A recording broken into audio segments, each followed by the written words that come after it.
अहो रामगिरी बंगल्यावर साप निघाला, उद्या मुख्यमंत्र्याला चावला असता तर काय झालं असतं? श्रद्धांजली व्हायची वेळ आली असती.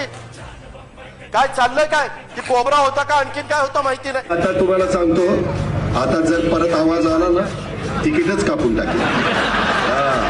अजित पवार म्हणतात मला बाद झाला लाड, आवाज करायचा नाही. आधी तर तुमच्या ते गिरीश बागल म्हणले आता बारामतीलाच येतील, ये बारामतीला दाखवतो. बारामतीला अशी कशी आहे की आता हर्षवर्धन पाटील त्याला तर काय कळतं का नाही कुणाला माहिती. त्यांना तर 75 वर्षाच्या आईलाच जिल्हा परिषदेची उमेदवार. पण शेती करायचो तेव्हा अंडी गोळा करत होतो कोंबड्याची. आता ती सांगू मी कोंबड्याची अंडी गोळा करत होतो, काय करायचं का? चाय पे चर्चा, मन की बात. कशाची चाय पे चर्चा? शेतकरी मारायला लागलं कसली रे चाय पे चर्चा? आम्ही जसा आमदार आहे तसा एक भाजपचा आमदार आहे आणि त्याने एखाद्या मुलाला मुलगी आवडली आणि तिनं नकार दिला तर आम्ही तिला पळून आणून तुम्हाला देऊ.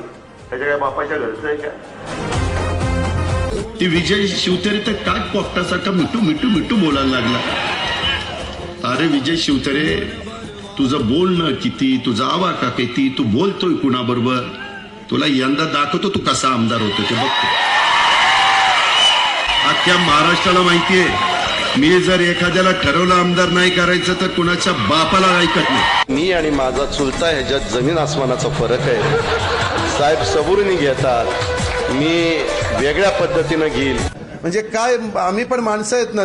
तुम्हाला जसं तुम्ही तुमच्या क्षेत्रामध्ये काम करत असताना आम्ही पण आमच्या क्षेत्रामध्ये काम करत असताना आम्हाला काही भावना बिवना आहेत का नाही? हे बरोबर नाही.